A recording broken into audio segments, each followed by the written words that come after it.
ఢిల్లీ పర్యటనలో భాగంగా సీఎం రేవంత్ రెడ్డి కేంద్ర రోడ్డు రవాణా రహదారుల శాఖ మంత్రి నితిన్ గడ్కరీతో భేటీ అయ్యారు. తెలంగాణ రాష్ట్రంలో జాతీయ రహదారుల అభివృద్ధి, రాష్ట్రీయ రహదారులను జాతీయ రహదారుగా గుర్తింపు సహా పలు కీలక అంశాలపై నేతలు చర్చించారు. రాష్ట్రంలో జాతీయ రహదారులు, ఫ్లైఓవర్ల నిర్మాణం, రీజనల్ రింగ్ రోడ్డు సహా పలు అభివృద్ధి ప్రాజెక్టులపై గడ్కరీతో సీఎం చర్చించనున్నట్లు తెలుస్తోంది. రేవంత్ రెడ్డి వెంట డిప్యూటీ సీఎం బట్టి విక్రమార్క, మంత్రి కోమటిరెడ్డి వెంకటరెడ్డి ఉన్నారు. ఈ భేటీలో రాష్ట్ర ప్రభుత్వం చేపట్టిన రోడ్ల అభివృద్ధితో పాటు అంతర్జాతీయ సంస్థల నుంచి రావాల్సిన నిధుల గురించి చర్చించారు. వీటితో పాటు భువనగిరి రహదారి, సిర్పూర్ కాగజ్నగర్ జాతీయ రహదారి, శ్రీశైలం ప్రాజెక్టు వద్ద కేంద్ర ప్రభుత్వం మంజూరు చేసిన తీగల వంతెనను మరో చోటికి మార్పు చేయాలని కేంద్ర మంత్రిని సీఎం రేవంత్ రెడ్డి కోరనున్నారు. రైతులు పంట వేసిన రోజు నుండి ఆ ఉత్పత్తులను మార్కెటింగ్ చేసుకునేంత వరకు ఈ రాష్ట్ర ప్రభుత్వము ప్రతి విషయంలో రైతులకు అండగా ఉంటుందని మంత్రి తుమ్మల నాగేశ్వరరావు అన్నారు. కేవలం 1 లేదా 2 పంటల కొనుగోలు చేసి మిగతా పంటలకు గిట్టుబాటు ధర అందించే విషయంలో గత ప్రభుత్వం నిర్లక్ష్య ధోరణి అవలంబించిందని మండిపడ్డారు. మార్కెట్లకు పోటెత్తుతున్న మిర్చి పంట అమ్మకాల్లో రైతులకు ఎటువంటి ఇబ్బందులు కానీ, ధర విషయంలో తేడా కానీ రాకుండా పగడ్బందీ చర్యలు చేపట్టాలని మార్కెటింగ్ శాఖకు స్పష్టమైన ఆదేశాలు జారీ చేశారు. రాష్ట్ర స్థాయిలో, జోనల్ స్థాయిలో పనిచేసే సంబంధిత అధికారులను అమ్మకాలు ఎక్కువగా జరిగే మార్కెట్లకు పర్యవేక్షకులుగా నియమించి ఎప్పటికప్పుడు నివేదికలు తెప్పించుకునే ఏర్పాట్లు చేయడం జరిగిందన్నారు. ఈ సీజన్లో రాష్ట్రంలో 3,91,000 ఎకరాల్లో మిర్చి సాగు చేయగా ఇప్పటికే 1,000 మెట్రిక్ టన్నుల మిర్చి మార్కెట్కు రావడం జరిగిందని తెలిపారు. రానున్న రోజుల్లో మెట్రిక్ టన్నుల వచ్చే అవకాశం ఉన్నదని, కావున మార్కెటింగ్ శాఖ జిల్లా అధికారులు, మార్కెటింగ్ కమిటీ కార్యదర్శులు ఎటువంటి నిర్లక్ష్యమునకు తావివ్వకుండా అమ్మకాలు సజావుగా సాగేందుకు అన్ని చర్యలు చేపట్టాలని, లేనిచో కఠిన చర్యలు తీసుకుంటామని మంత్రి హెచ్చరించింది. తెలంగాణలో బీజేపీ విజయ సంకల్ప యాత్రలు ప్రారంభించింది. రాష్ట్రంలోని అత్యధిక లోక్సభ స్థానాల్లో గెలిపే లక్ష్యంగా పార్టీ నేతలు ఈ కార్యక్రమానికి శ్రీకారం చుట్టారు. నారాయణపేట జిల్లా కృష్ణాలో బీజేపీ రాష్ట్ర అధ్యక్షుడు కేంద్ర మంత్రి కిషన్ రెడ్డి యాత్రను ప్రారంభించారు. ఇందులో భాగంగా కేంద్ర మంత్రి బిఎల్ వర్మ, బీజేపీ జాతీయ ప్రధాన కార్యదర్శి ఎంపీ బండి సంజయ్ కుమార్ తాండూరు వచ్చారు. విజయ సంకల్ప యాత్ర, బస్ యాత్ర ప్రారంభాన్ని పురస్కరించుకుని తాండూరులో ప్రజలను ఉద్దేశించి ప్రసంగించారు బీజేపీ నేతలు. ఆ పార్టీ రాష్ట్రాన్ని 5 క్లస్టర్లుగా విభజించి యాత్రను కొనసాగించనుంది. 17 పార్లమెంటు నియోజకవర్గాలు, 114 అసెంబ్లీ సెగ్మెంట్లలో 5,500 కిలోమీటర్ల మేర యాత్రలు నిర్వహించనున్నారు. 106 సమావేశాలు, 102 రోడ్ షోలు, ఇతర కార్యక్రమాలు ఉంటాయి. మార్చి 2న ఇవి ముగియనున్నాయి. కేంద్రంలో నరేంద్ర మోదీ ప్రభుత్వం సాధించిన విజయాలతో పాటు కాంగ్రెస్ కుంభకోణాలు, బారాస ప్రభుత్వ వైఫల్యాలను ప్రజలకు తెలియజేస్తామని బీజేపీ నేతలు తెలిపారు. బీఆర్ఎస్ పై బండి సంజయ్ సంచలన కామెంట్ చేశారు. బీఆర్ఎస్ తో బీజేపీకి పొత్తు అనే వారిని చెప్పుతో కొట్టాలని తీవ్ర వ్యాఖ్యలు చేశారు. కేంద్ర మంత్రి బిఎల్ వర్మతో కలిసి తాండూరులో విజయ సంకల్ప యాత్రను సంజయ్ ప్రారంభించారు. కేసీఆర్ అవినీతికి పాల్పడ్డారని తెలిసినా ఆయనను ఎందుకు అరెస్ట్ చేయడం లేదని రేవంత్ ప్రభుత్వాన్ని సంజయ్ ప్రశ్నించారు.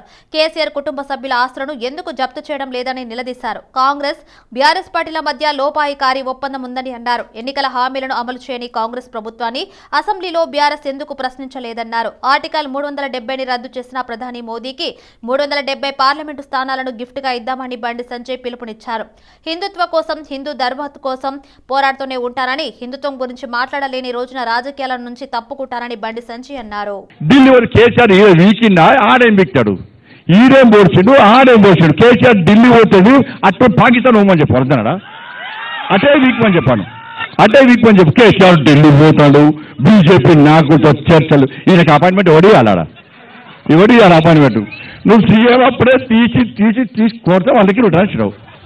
నువ్వు వంగి దండాలు పెట్టి, పొల్లు దండాలు పెట్టే మా కుంభం వస్తుంది. ఇవి మా బీజేపీ నాశనం చేయడానికే వచ్చింది బీఆర్ఎస్ పార్టీ. ఇంకా రాష్ట్ర దయ్యాలక పట్టిరో వీళ్ళతో వాళ్ళని. మళ్ళీ పొత్తు ఎంత ఎంత డేంజర్ అన్న కేసీఆర్ అంటాడంటే, అంతకుముందు అసెంబ్లీ ఎన్నికలప్పుడు గిట్నే బీఆర్ఎస్ మంత్రులు బీజేపీ వెళ్దాం అనుకున్నారు. ఢిల్లీలో కలిసాక ఏం చేసినా సార్, ఒక్కొక్క మంత్రి పిలిచిండు.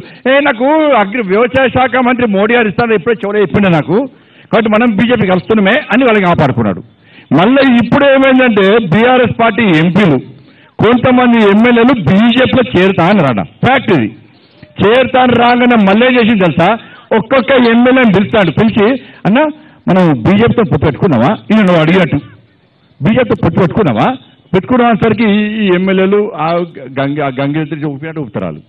కేసీఆర్ ఊపంటే ఊపుతారు, వంగమంటే వాంగుతారు, పండుమంటే పంటారు, లేవమంటే లేస్తారు. వీళ్ళు బయటకు అన్న బీఆర్ఎస్ పొత్తాడు, బీజేపీతో పోతారు. ఎవరికి పొత్తు? గురుకుల పాఠశాలలో విద్యార్థుల వరుస ఆత్మహత్యలు కలిసివేస్తున్నాయని బీఆర్ఎస్ ఎమ్మెల్సీ కల్వకుంట్ల కవిత దిగ్భ్రాంతి వ్యక్తం చేశారు. ముఖ్యమంత్రి రేవంత్ రెడ్డి వెంటనే దీనిపై దృష్టి సారించి గురుకుల పాఠశాల పనితీరుపై సమీక్షించి ఆడబిడ్డల ప్రాణాలను కాపాడాలని చేతులు జోడించి విజ్ఞప్తి చేశారు. పరీక్షల సమయం కాబట్టి విద్యార్థుల మానసిక ఒత్తిడిని తగ్గించేందుకు కౌన్సిలర్ల సంఖ్యను పెంచాలని సూచన చేశారు. ఇటీవల ఆత్మహత్య చేసుకున్న ఇమాంపేట ఎస్సీ గురుకుల పాఠశాలలో చదువుతున్న విద్యార్థిని అస్మిత కుటుంబ సభ్యులను ఎమ్మెల్సీ కవిత పరామర్శించారు. సూర్యాపేట జిల్లా మోతెం మండలంలోని బుర్రచెర్ల గ్రామంలో అస్మిత తల్లిని కుటుంబ సభ్యులను బీఆర్ఎస్ ఎంపీ బడుగుల లింగయ్య యాదవ్, మాజీ ఎమ్మెల్యే బొల్లం మల్లయ్య యాదవ్ తో కలిసి ఎమ్మెల్సీ కవిత పరామర్శించి ఓదార్చారు. ఆర్థిక సాయం చేశారు. కుటుంబానికి బీఆర్ఎస్ పార్టీ అండగా ఉంటుందని ప్రకటించారు. ఇమాంపేటకు సంబంధించినటువంటి ఎస్సీ గురుకుల హాస్టల్ మరొక ఇద్దరు ఆడపిల్లలు ఇలా చనిపోవడం అన్నది నిజంగా బాధాకరం. ప్రభుత్వాన్ని చేతులు జోడించి విజ్ఞప్తి చేస్తా ఉన్నాం. కొంచెం రివ్యూ చేయండి, ఏం జరుగుతుంది. 10th క్లాస్ పిల్లలు మరి ముఖ్యంగా ఎగ్జామ్స్ టెన్షన్లో ఉన్నారా, ఎందుకు ఇట్లా జరుగుతుందనే విషయాన్ని దయచేసి ఆలోచన చేయండి. లక్షలాది మంది పిల్లల్ని గురుకులాలు పెట్టి మనం ఇలా గురుకులాల్లోకి తీసుకొచ్చినాం. మరి ఇట్లాంటి సంఘటనలు వరుసగా జరుగుతూ ఉంటే మరీ ముఖ్యంగా ఆడపిల్లలు చాలా సెన్సిటివ్గా ఉంటారు కాబట్టి వారు ప్రాణాలు తీసుకునే స్థాయికి వారిని మనం ఎందుకు ప్రెషర్ చేస్తూ ఉన్నాం.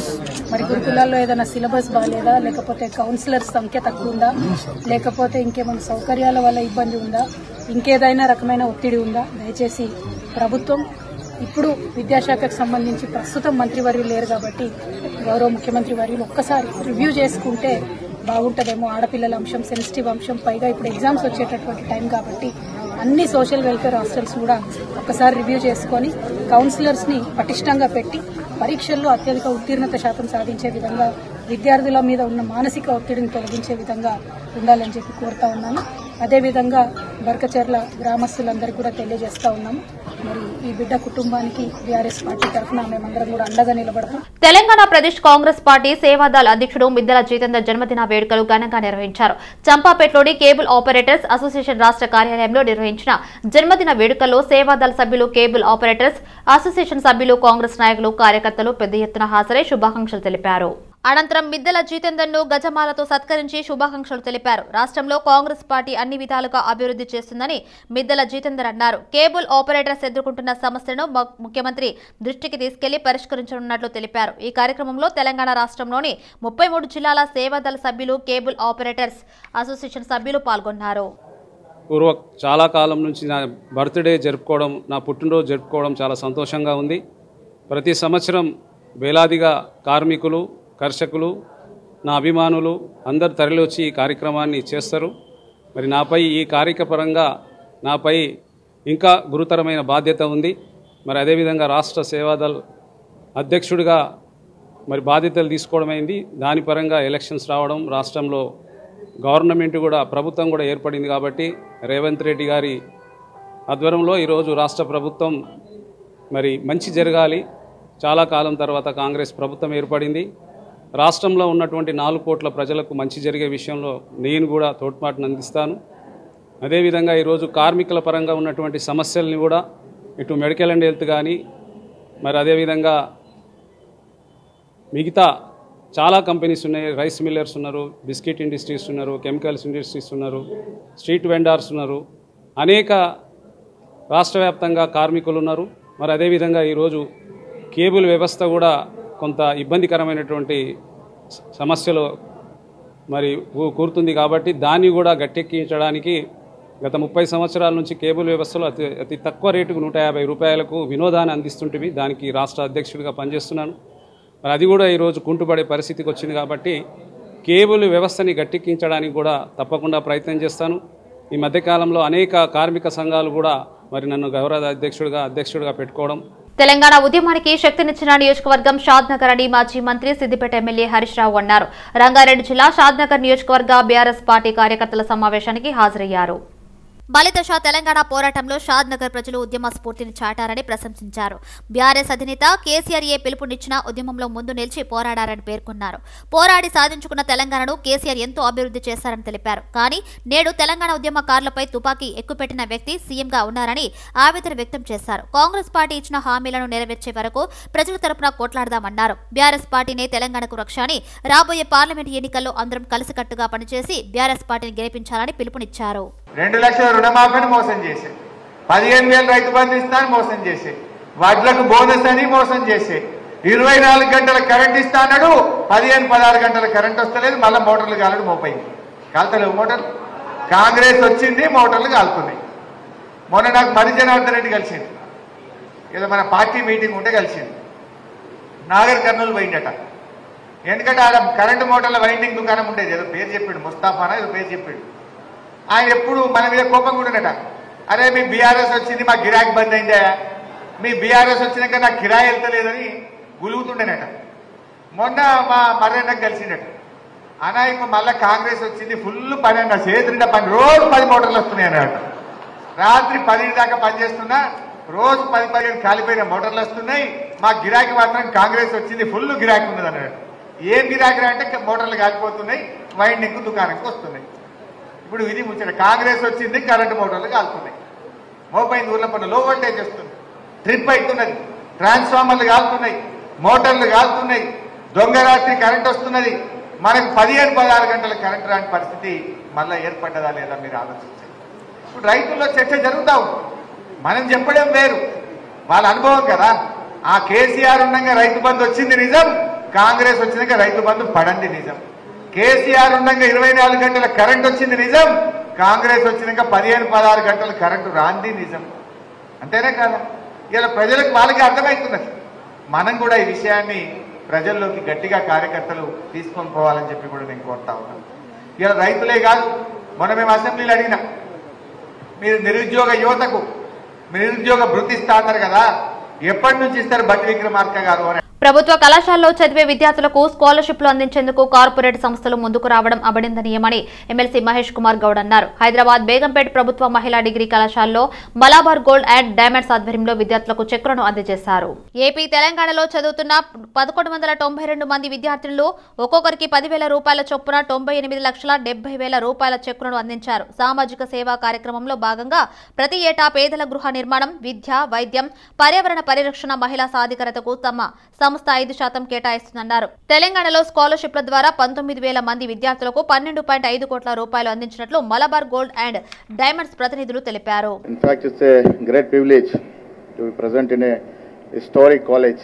Madam చెప్పినట్టుగా 1971లో I must be in the second or third class that time. అప్పుడు ఎస్టాబ్లిష్ అయినట్టు కాలేజీ వల్ల 4,000 strength, having a 4,000 strength in middle of heart of city అనేది ఒక ప్రెస్టీజియస్ కాలేజ్. దాంట్లో వాళ్ళ కార్పొరేట్ డామినేట్ చేసిన ఈ తరుణంలో బీయింగ్ ఏ గవర్నమెంట్ స్కూల్ ఇంత స్ట్రెంత్ ఉండి nearly you're offering 60 courses. So Malabar gold and diamond వాళ్ళు ప్రతి సంవత్సరం మా పిల్లలకి స్కాలర్షిప్స్ ఇస్తూ ఉంటారు. We're so happy and proud that they have identified our institution.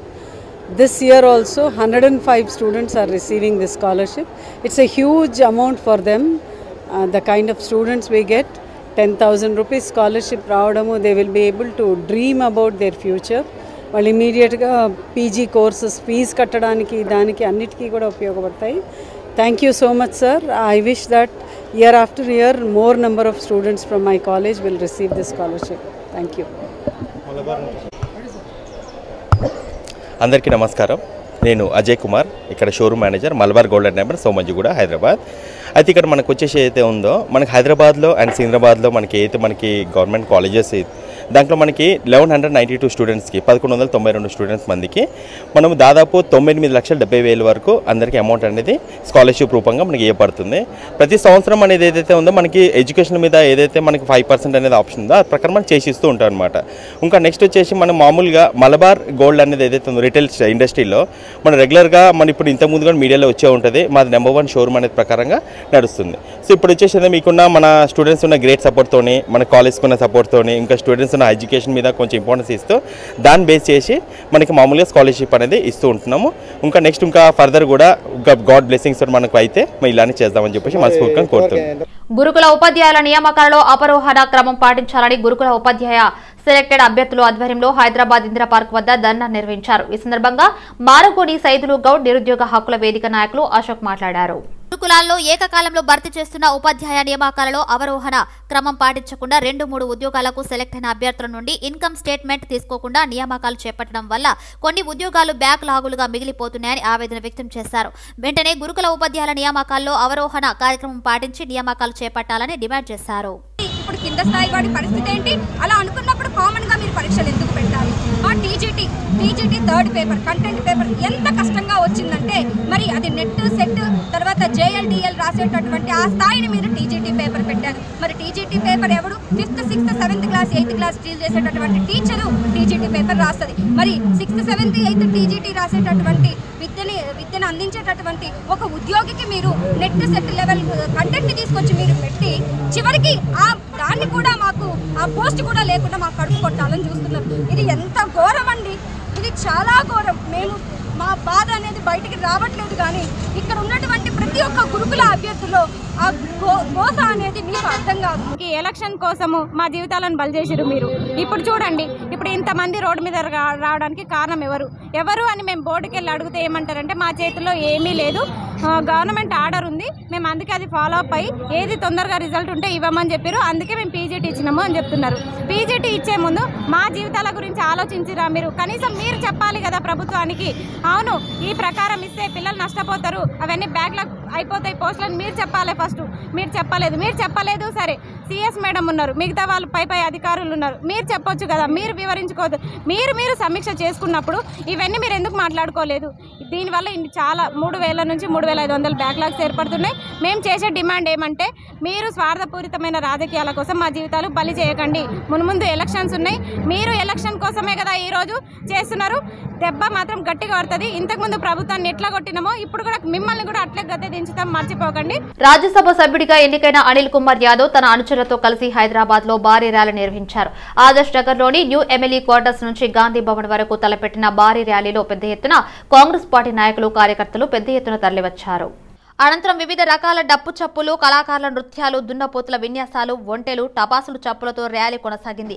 Adarsh Nagar నుంచి నేరుగా గన్ పార్క్ లోని అమరవీరుల స్తూపానికి నివాళులు అర్పించిన అనిల్ కుమార్ యాదవ్, ఆయన తండ్రి కాంగ్రెస్ పార్టీ సీనియర్ అంజన్ కుమార్ యాదవ్ గాంధీ భవన్ తరలి వెళ్లారు.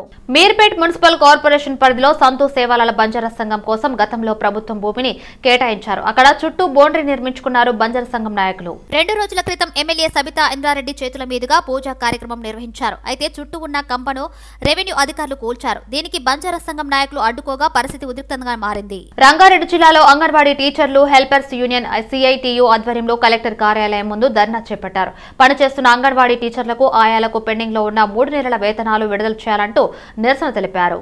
ఈ ధర్నా కార్యక్రమానికి ముఖ్య అతిథులుగా అంగన్వాడీ వర్కర్స్ యూనియన్ రాష్ట్ర ప్రధాన కార్యదర్శి జయలక్ష్మి హాజరయ్యారు. నెల మొదటి వారంలో అకౌంట్లోకి వేతనాలు జమ చేసేవారని, ఇప్పుడు నెలల తరబడి వేతనాలు రాకపోవడంతో కుటుంబ అవసరాల కోసం అప్పులు చేయాల్సినటువంటి పరిస్థితి ఏర్పడిందని ఆవేదన వ్యక్తం చేశారు. ఇప్పటికే అంగన్వాడీ టీచర్లు, ఆయాలు చాలీచాలని వేతనాలతో తమ జీవితాలను గడుపుతున్నారని విజయలక్ష్మి అన్నారు. ఇప్పటి రాష్ట్రంలో 33 జిల్లాలో 15 జిల్లాలకు వేతనాలు రాలేదని అన్నారు. అందులో రంగారెడ్డి జిల్లాకు వేతనాలు రాకపోవడంతో ఆందోళన చేపట్టామని తెలిపారు. అంగన్వాడీ టీచర్లకు, హెల్పర్లకు 3 నెలల పెండింగ్ వేతనాలు చెల్లించాలని, గత ప్రభుత్వం సమ్మె సందర్భంగా ఇచ్చిన హామీలు అమలు చేయాలని కోరుతూ ఈరోజు రంగారెడ్డి జిల్లా కలెక్టర్ ఆఫీస్ ముందు వేలాది మంది అంగన్వాడీ ఉద్యోగులు ధర్నా నిర్వహిస్తున్నాం. ఇప్పటికైనా రాష్ట్ర ప్రభుత్వం స్పందించాలి. 3 నెలలుగా పెండింగ్ లో ఉన్న వేతనాలు తక్షణమే చెల్లించాలని మేము డిమాండ్ చేస్తున్నాం. ఇప్పటికే ఈ ప్రభుత్వం వచ్చిన తర్వాత మంత్రి సీతక్క గారికి వినతి పత్రం ఇచ్చాం, కమిషనర్ గారికి ఇచ్చాం, అట్లాగే ప్రిన్సిపల్ సెక్రటరీ గారికి ఇచ్చాం. మొన్ననే ప్రజా దర్బారాన్ని పెట్టారు, ప్రజావాణిలో కూడా నోడల్ ఆఫీసర్ గారికి వినతి పత్రం ఇచ్చాం. అయినా మా సమస్యల్ని పట్టించుకొని పరిష్కారం చేసే చిత్తశుద్దిలో ఈ కాంగ్రెస్ ప్రభుత్వం కనిపించట్లేదు. అందుకే ఈ రోజు మేము ధర్నా చేయడానికి కూడా ప్రభుత్వ నిర్లక్ష్యమే కారణం అనేసి ఈ సందర్భంగా మేము తెలియజేస్తున్నాం. మాకు గతంలో ప్రతి నెల 14వ తేదీన వేతనాలు వచ్చేటి మేము పోరాడి సాధించుకున్న హక్కు అది. ప్రతి నెల 14వ తేదీ వచ్చే జీతాలు ఈ రోజు 3 నెలలైనా రాకపోతే ఏ విధంగా బతకాలి అనేసి ఈ రోజు మేము కాంగ్రెస్ ప్రభుత్వాన్ని అడుగుతున్నాం. భీష్మ ఏకాదశి పురస్కరించుకుని కంటోన్మెంట్ 3వ వార్డులోని సిక్ విలేజ్ లోని శ్రీదేవి మహంకాళి అమ్మవారి దేవాలయంలో అమ్మవారికి భక్తులు ఆనంద్, నీరజల ఆధ్వర్యంలో 1,00,000 పుష్పార్చన పూజా కార్యక్రమం నిర్వహించారు. బతుకమ్మ గ్రూప్ ఆధ్వర్యంలో అమ్మవారికి కరుణ అనే భక్తురాలు పసుపు కొమ్ముల అలంకరణ చేశారు. అనంతరం 108 కళాశాలలతో అమ్మవారికి శాఖ సమర్పించారు. కార్యక్రమంలో ఆలయ trust chairman Sivanarayana, EO Surender, అర్చకులు శ్రీనివాసాచారి తదితరులు పాల్గొన్నారు. ఆలయానికి వచ్చిన భక్తులకు పూజల అనంతరం అన్నదాన కార్యక్రమాన్ని ఏర్పాటు చేశారు.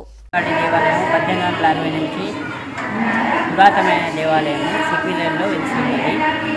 దీనికి నిర్మాణము యాదవుల వంశము శివనారాయణ విజయనారాయణ అన్నదమ్ముల సమక్షంలో జరిగినది. వీరి సమక్షంలో దినదిన అభివృద్ధి పొందుతుందని, అలాగే భక్తులు సాయి శంకరు కరుణ వీళ్ళు బతుకమ్మ టీము ఏర్పాటు జరిగింది. ఈ బతుకమ్మ టీము అనేక కార్యక్రమాలు, నవరాత్రులు బ్రహ్మోత్సవాలు కార్యక్రమాలు, తర్వాత ఇటువంటి ప్రతి శుక్రవారం మంగళవారం లక్ష పారాయణం జరిగి దినదిన అభివృద్ధికి తోడ్పడుతున్నారు ఆ బతుకమ్మ టీం గ్రూప్ సభ్యులు. తర్వాత ఈరోజు ప్రత్యేకంగా భీష్మేకాదశి సందర్భంగా మన అమ్మవారి గుడిలో దేవి మహాంకాళి దేవాలయం రైట్. ఈరోజు భీష్మ ఏకాదశి సందర్భంగా అమ్మవారికి లక్ష పూల అర్చన, ఇంకా మరియు పసుపు కొమ్మలు మరియు పసుపు కుంకుమ పంపిణీ అందరికీ చేస్తున్నాము. సో ఇదంతా అమ్మవారి దయ వల్ల అందరం ఆనందంగా ఉండాలని కోరుకుంటున్నాము. మహాంకాళి అమ్మవారి టెంపుల్లో ఈరోజు పసుపు కొమ్మల అలంకారము మరియు లక్ష పుష్పాలతో పూజా కార్యక్రమం, అర్చన కార్యక్రమాలు చేస్తున్నాము. అమ్మవారికి పసుపు కుంకుమలు సమర్పించి, అట్లాగే పువ్వులు కూడా సమర్పించి, అందరూ కూడా పసుపు కుంకుమలతో సౌభాగ్యాలతో కలకాలం చల్లగా ఉండాలని మనస్ఫూర్తిగా అమ్మవారికి కోరుకోవాలి. అట్లాగే 108 శాఖలతో అమ్మవారికి శాఖ పెట్టుకోవాలి. దానివల్ల మా పిల్ల పాపల టీడీపీ చీఫ్ మాజీ సీఎం చంద్రబాబుపై ప్రముఖ నటుడు పోసాని కృష్ణమురళి సంచలన వ్యాఖ్యలు చేశారు. హెరిటేజ్ సంస్థ చంద్రబాబుది కాదని, మోహన్ బాబు నుండి ఆయన దానిని లాక్కున్నారన్నారు. కాపు డైనామిక్ లీడర్ వంగవీటి రంగాను హత్య చేయించింది చంద్రబాబునేనని పబ్లిక్ డైమండ్ లో ఉందని, ఈ విషయం నిజం కాదని చంద్రబాబు నార్కో టెస్టుకు సిద్ధమా అని సవాల్ విసిరారు. అంతేకాకుండా ఎన్టీఆర్ తెలుగుదేశం పార్టీ స్థాపించినప్పుడు చంద్రబాబు టీడీపీలో కార్యకర్త కూడా కాదని, ఆ పార్టీ పెట్టిన తర్వాత ఎన్టీఆర్ కు వెన్నుపోటు పొడిచి టీడీపీ లాక్కున్నారని పోసాని ఆరోపించారు. ఇస్తున్నాడంటే పథకాలు స్టేట్లో కాదు, ఇండియాలో ఏ స్టేట్లో అయినా ఇంత షార్ట్ టైంలో ఇన్ని పథకాలు సవ్యంగా, అవినీతి పని లేకుండా, బ్రోకర్లు లేకుండా, లంగాగాళ్ళు లేకుండా మధ్యలో డబ్బులు డైరెక్ట్గా ఒక తల్లికి, ఒక చెల్లికి, ఒక పిన్నికి, ఒక బాబాయికి, ఒక తమ్ముడికి, ఒక చదువుకునే చెల్లికి, వీళ్ళకి పథకాలు వెళ్తున్నాయంటే వెళ్ళట్లేదు అని మీరు ఏ పార్టీ వాడైనా వచ్చి నా దగ్గరికి వచ్చి ఇవన్నీ హంబక్కు, ఏ బటన్ నొక్కటం లేదు, వాళ్ళ ఇళ్ళకి డబ్బులు రావటం లేదు, వాళ్ళ స్కూళ్ళకి వెళ్ళటం లేదు, ఈయన బట్టలు కొనిపెట్టడం లేదు, ఈయన చిక్కీలు మంచి కోడిగుడ్లు వీటితో పాటు మంచి అన్నం పెట్టడం లేదు, ఇవన్నీ మీరు ప్రూవ్ చేస్తే మీతో పాటు నేను కూడా వచ్చేస్తా. ఏ పార్టీలో కావాలంటే ఆ పార్టీలో దూరేస్తా. ఒక్క తప్పు చెప్పండి జగన్మోహన్ రెడ్డి గారిది, ఒకే ఒక తప్పు, ఒకే ఒక తప్పు చేశాడు, అందుకు మీ కోపం. ఎందుకు తప్పు చెప్పంటారా? ఆయన 175 నాకే వస్తే నేను వేరే పార్టీలతో ములాఖాత్ అవ్వను, వేరే పార్టీలతో ఒప్పందం చేసుకోను, నా పార్టీతో నేను ఎలక్షన్లోకి వెళ్తా. అది ఆయన చెప్పిన తప్పు. అందుకని మీకు ఈ పార్టీలోకి వచ్చే అవకాశం లేకుండా పోయింది కొంతమందికి, అందుకు కోపం. ఇది తప్ప ఇంకేముంది చెప్పండి? జగన్ గారి మీద మీరు కోపపడటానికి, జగన్ గారిని మిమ్మల్ని తిట్టడానికి ఏమన్నా సెంట్రల్లో మోడీ గారిని తిట్టాడా? ఒక్కసారి అంటే విమర్శించాడా? ఆయన ఏమన్నాడు? నాకు ఆంధ్ర రాష్ట్రం కావాలి, నా రాష్ట్రం, నా రాష్ట్ర ప్రజలు అందరూ చల్లగా ఉండాలి, దీనికి నాకు కేంద్రం సహాయం కావాలి, మోడీ గారి సహాయం కావాలి, ఇవి తప్ప నాకు కేంద్ర రాజకీయాలు నాకు సంబంధం లేదండి అని దండం పెట్టాడు. ఇలాంటి మనిషిని కూడా బీజేపీ వాళ్ళలో కొంతమంది విమర్శిస్తున్నారంటే because of my great legend. అధిక సంపాదనకు ఆశపడి కేటుగాళ్లు పక్కదారులు పడుతున్నారు. డబ్బుల ఆశతో యువతను ఎర్రగా చేసి వ్యభిచారం నడిపిస్తున్నారు. ఈ క్రమంలో గుడిమల్కాపూర్ పోలీస్ స్టేషన్ పరిధిలోని రైన్ ఫీల్డ్ అపార్ట్మెంట్ లో వ్యభిచారం చేస్తున్న యువతను పోలీసులు పట్టుకున్నారు. గుడిమల్కాపూర్ పోలీస్ స్టేషన్ పరిధిలోని రైన్ ఫీల్డ్ అపార్ట్మెంట్ లో వ్యభిచారం చేస్తున్నారనే ఖచ్చితమైన సమాచారంతో పోలీసులు దాడులు చేశారు. రైన్ ఫీల్డ్ అపార్ట్మెంట్ లోని ప్లాట్ నెంబర్ 206లో తనిఖీ చేయగా నైజీరియా దేశానికి చెందిన 3 మహిళలతో పాటు జాన్ పాల్ అనే ఒక కస్టమర్ ను పోలీసులు అదుపులోకి తీసుకున్నారు. కేసు నమోదు చేసుకున్న పోలీసులు నిందితులను కోర్టుకు తరలించారు. నిన్న సాయంత్రం సమయంలో మా గుడిమల్కాపూర్ పోలీస్ స్టేషన్ కి ఒక నమ్మదగిన సమాచారం వచ్చింది. రేంజ్ వ్యూ అనే అపార్ట్మెంట్ పిల్లర్ నెంబర్ 36 దగ్గర ఉంటుంది. ఆ అపార్ట్మెంట్ లో ఫ్లాట్ నెంబర్ 206లో ప్రాస్టిట్యూషన్ నడుస్తున్నట్టుగా సమాచారం లాగా మా ఉమెన్ ఎస్ఐ అండ్ మా టీము వెళ్ళి అక్కడ రైడ్ చేయడం జరిగింది. రైడ్ చేయడం అక్కడ ఒక టాంజానియా దేశానికి చెందిన ఒక ఆవిడ మెటియో జకియా ఓత్మాన్ అనే ఒక లేడీ మరొక ఇద్దరు మహిళలను పెట్టుకొని గత కొంతకాలంగా అందులో వ్యభిచారం నడిపిస్తున్నట్టుగా మాకు సమాచారం ఉంది.